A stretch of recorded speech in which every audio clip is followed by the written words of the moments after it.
Bom dia, boa tarde, boa noite ou até mesmo boa madrugada, dependendo da hora que você nos der a honra de assistir a esse vídeo informativo. Meus amigos, estamos aqui para trazer para vocês um trecho da entrevista da ministra Carmen Lúcia, presidente do TSE, sobre as eleições.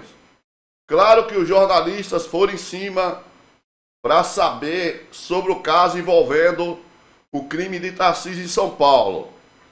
Ela é uma das pessoas que vai julgar esse caso. E ela realmente não falou absolutamente nada diretamente sobre o caso. E ainda demonstrou irritação com os jornalistas. Olha, se isso fosse regra, tudo bem. Mas uma pergunta que a gente faz é, se fosse o candidato da esquerda, será que o comportamento seria o mesmo? Deixar para resolver tudo no judiciário? Vamos fazer o seguinte, vamos ver as perguntas e a irritação dela e a gente volta comentando. Mas antes, meta o dedo no like, por gentileza, e passe adiante. Olá, presidente, muito boa noite a você, aos ministros também, muito boa noite. A gente teve mais um caso emblemático em São Paulo hoje, envolvendo uma possível fake news. E eu queria entender, a gente já sabe que esse caso já foi levado, para a Justiça Eleitoral de São Paulo e a gente teve, de acordo com o seu relato de ainda há pouco, mais de 5 mil casos de também desinformação ao longo dessa eleição. Queria entender o que exatamente vai ser feito em relação a esses casos. Alguns vão exigir uma investigação posterior, outros casos vão ser enquadrados ali como sendo casos que devem exigir talvez um aprimoramento no Congresso Nacional, por exemplo, ou um aprimoramento de normas aqui dentro do TSE. Eu queria entender como é que deve funcionar isso. Todas as denúncias de desinformação, desde 2021, que o ministro Edson Fachin, então vice-presidente da Casa, ou acho que como vice-presidente ainda, criou a assessoria especial de combate de enfrentamento à desinformação. Todas as denúncias que chegam, e o número que eu apresentei foi esse, neste caso para o CIAD, que é o Sistema de Alerta contra a Desinformação, quando chega é encaminhado ou para a Polícia Federal, ou para uma Polícia Estadual, se for o caso, ou para o Ministério Público, para se dar o tratamento. E hoje nós temos, pelo CIAD e também pelo Centro Integrado de Enfrentamento à Desinformação, nós temos o retorno de como ele está indo. Este processo está sendo investigado, isso aqui não é caso, é uma duplicidade de notícias sobre uma desinformação, este que é o processo, o fluxo deste processo quando se tem um indicativo ou uma notícia de desinformação. Todos estes alertas, eles recebem aqui um tratamento e um encaminhamento, para que a gente saiba se aquela desinformação é verdadeira, se o conteúdo foi retirado. Às vezes ele é retirado de imediato, por exemplo, quando se trata de uma plataforma, e, portanto, não há mais o que ser feito. A busca é exatamente de impedir a desinformação, prevenir novas desinformações.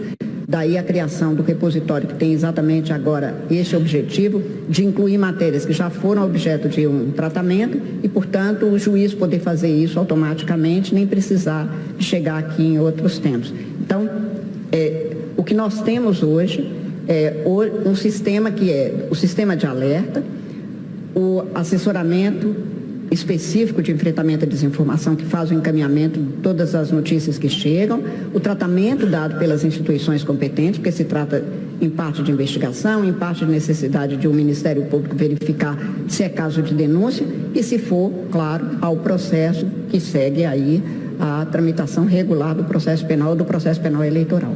Mas esse caso, ministra, até pela abrangência, preocupa também o tribunal? Um caso como esse em São Paulo? Que a gente teve hoje envolvendo o candidato Boulos, dessa possível fake news. Se já foi judicializado, eu não posso falar sobre nada que tenha sido judicializado. Sinto muito. Obrigada.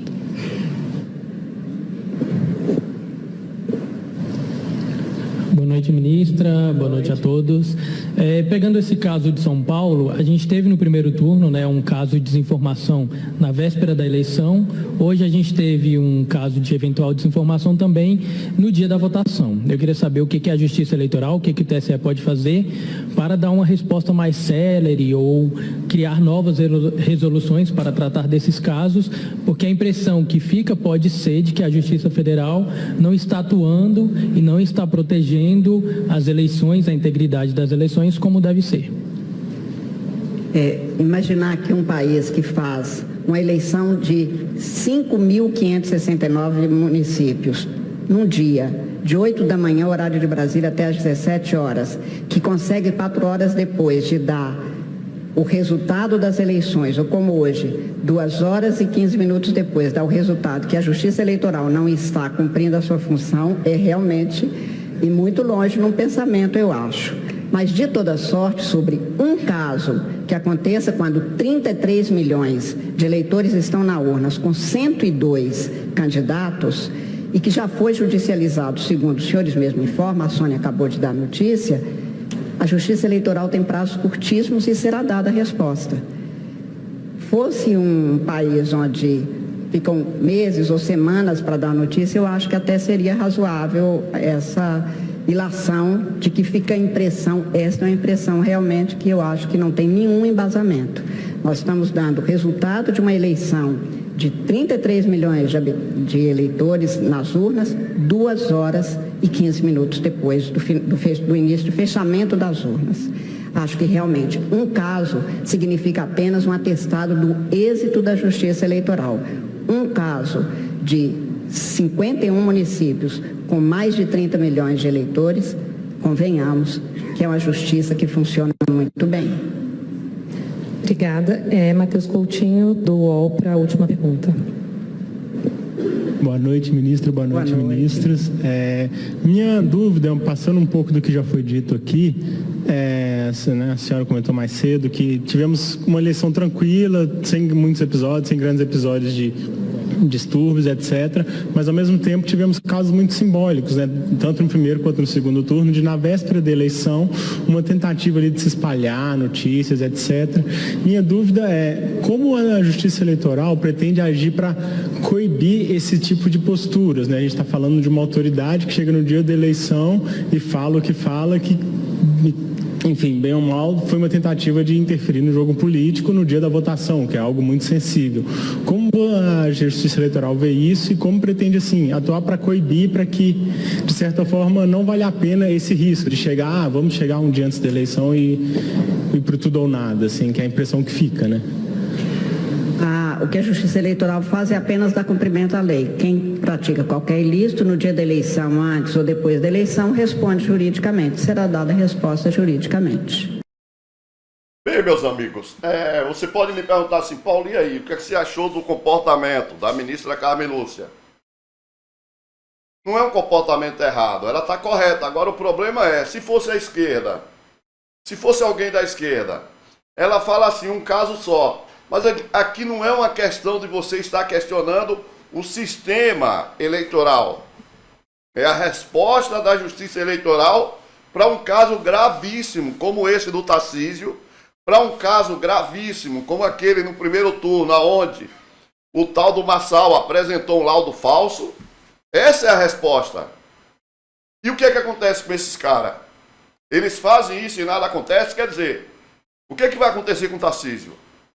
Esse cara, na verdade, ele lameou, ele esculhambou a Justiça Eleitoral. Mas é claro que todos nós queremos a resposta. Ela não quis falar a respeito, beleza, ela vai julgar. Mas eu tenho certeza absoluta que se fosse contra a esquerda, a história seria diferente.